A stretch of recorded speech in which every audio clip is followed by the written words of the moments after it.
From News Nation headquarters, this is News Nation Prime. We're welcoming in our panel tonight. We have Republican strategist Matt Klink and Democratic strategist, former Obama administration official Jared Bernstein. Welcome, both of you gentlemen. Good to see you. Jared, why don't we start with you?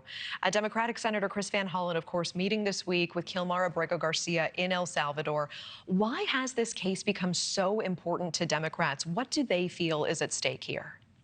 Well, really, this is all about the rule of law. It doesn't matter if this guy was a gang member. It doesn't matter if you would want to have him over for dinner. It doesn't matter if you want him as a member of your community. It matters that we have rules in this country regarding when people can be deported, how they can be deported, and people at ICE don't get to just throw people on a plane without some kind of due process and say, sorry, we made a mistake, and not bring you back. And I think it strikes to the very core of the problems Democrats have with the way this administration is conducting its business. So it's really not about this individual, although they are, every life is important, but it's about the rule of law and due process, even for people who you may not agree with their life choices. Yeah, Matt, does this open up a dangerous loophole here that basically anyone that Trump wants, that he can send them to El Salvador? He's mentioned that he wants to send Americans there too, potentially, although he's calling them the worst of the worst criminals we have. And we can say that El Salvador does not want to bring them home, that is the loophole. They just have to stay there now that they're there. Well, let's be clear, Natasha. This man, Mr. Abrego Garcia, he was in America illegally. He had 2 deportation hearings, and he is an El Salvadorian citizen. So, no, it does not open it up as much as Jared would like to paint this, that it's about unlawfulness. This guy has been abusing the law. And look, the Democrats were quiet when Joe Biden let up to 10 million people in this country illegally. And let's bring this argument on. This is a winning argument for Donald Trump and for the Republicans.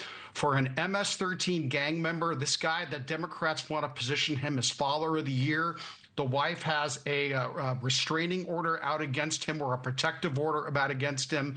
So what? They bring this guy back and he immediately gets deported to somewhere other than El Salvador.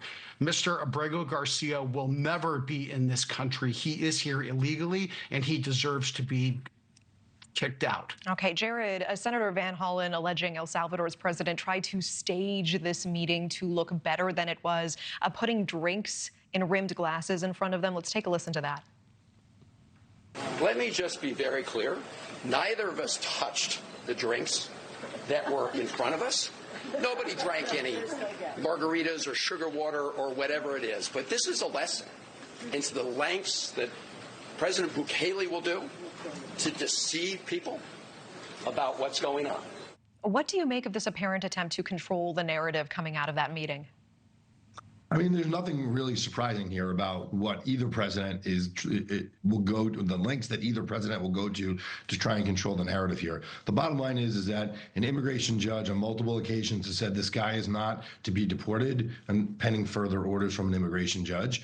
The Trump administration decided they didn't care, and they just did it. And now they got caught with their hand in the cookie jar, and they say, well, he's a bad guy anyway. There are lots of people that are bad people, but the reason why our country is different than many others is that we have a system of laws that apply to even people who we don't like, even people who may have done things that we don't care for or that are against the law or whatever it is, and we just don't get to deport them without due process. That's not how it works. That's not how it works if you're a Republican, a Democrat, an MS-13 member, a Nazi, whatever it is. You have protections in this country, and when we stop respecting those protections, the wheels start to fall off the bus, and we have serious problems. Yeah, Matt, the argument we're seeing from the Trump administration is essentially we cannot compel El Salvador to send him back. Does that argument hold water with you? I mean, won't El Salvador's president basically do whatever Trump wants him to do? I mean, Trump could impose tariffs. Can I answer the question, Jared, or are you going to talk more? Clearly, President Bukele is not going to. But look, the bottom line here, the Democratic Party still cares more about illegal immigrants than they do about American citizens. Just look at the case of Patty Moran, who an illegal immigrant killed and raped her daughter. Chris Van Hollen was nowhere to be found, but he jumps on a taxpayer-funded flight down to El Salvador, has margaritas with Abrego Garcia, and comes back and sheds crocodile tears for an MS-13 gang member.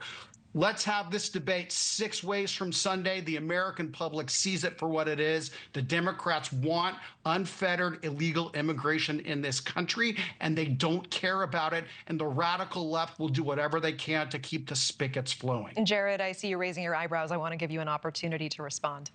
I mean, we just saw a clip not 15 seconds ago of Chris Van Hollen talking about the fact that that entire photo op was staged. Neither of them touched the drinks. There was no margarita drinking. There was no sugar water drinking. And not to mention the fact that no leading Democrat that I can think of has talked about unfettered illegal immigration. It's a great talking point. It's great fear mongering. Because it's true, Jared.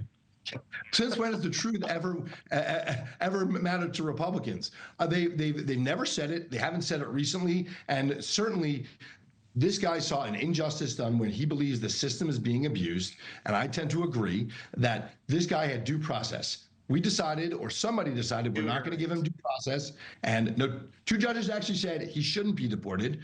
So we should go back and we should actually, I wish they could pull the rulings up on the screen right now, because that's actually not what the judges said. They said he may have been a gang member, but that he shouldn't be deported until further notice. But somebody decided to ignore that because that doesn't matter in this scenario. And so they just put this guy on a plane. And now the great nation of the United States says they have no influence over this nation in Central America to say, well, we might want our person back. Maybe you could do something. He's not our person. He's an El Salvadorian citizen.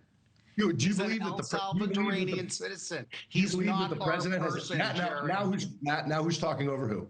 Do you believe that the president actually ever asked for him to come back, or the Secretary of State ever asked for him to come back? Because if they did and they were told no, well, then that shows the limit of their influence. But I don't believe they ever asked. All right, gentlemen, I appreciate both of you coming on tonight. Matt Klink, Jared Bernstein, thank you.